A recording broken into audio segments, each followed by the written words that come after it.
Hi everybody, welcome to our channel, first day of summer. Good morning.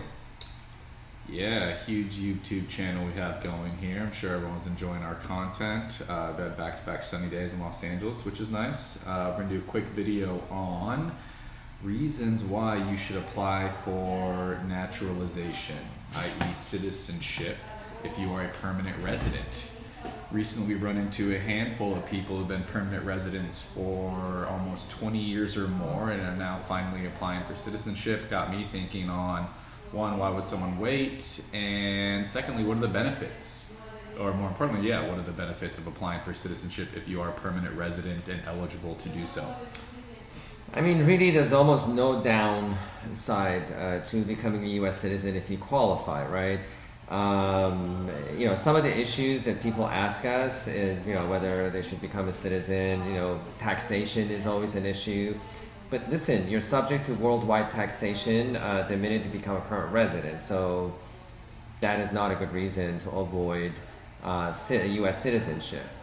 Sometimes the birth country or the original citizenship, let me put it this way, U.S. doesn't care.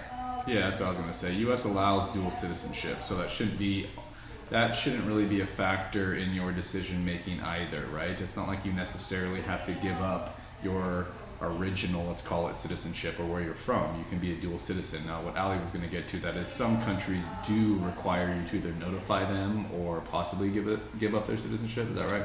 Right. Some countries you can't get rid of their citizenship, right? So it's like, as far as they're concerned, you're always a citizen of that country. So it kind of doesn't matter if you don't give it up. But sometimes countries don't recognize dual citizenship. And U.S. is not one of them, as we said, but say Germany might be. Off and on, I know Germany has changed its laws to allow for its citizens to have other citizenships. And then when a new government comes in, they change the rules a little bit. So as far as the U.S. side, U.S. doesn't care, and some people might not want to give up or might want to notify their home countries that they are obtaining U.S. citizenships, that they want to become a U.S. citizen. That may have, there may be consequences.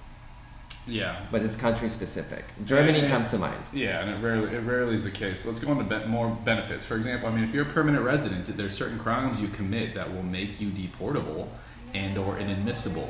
Meaning, if you travel abroad and try to come back in as a permanent resident, you've committed one of those crimes, they're going to stop you at the border and most likely place you into removal proceedings. So really, your status here is a little bit more in limbo as a permanent resident. Once you become a naturalized citizen, there are no crimes. You cannot be deported from the U.S. after that.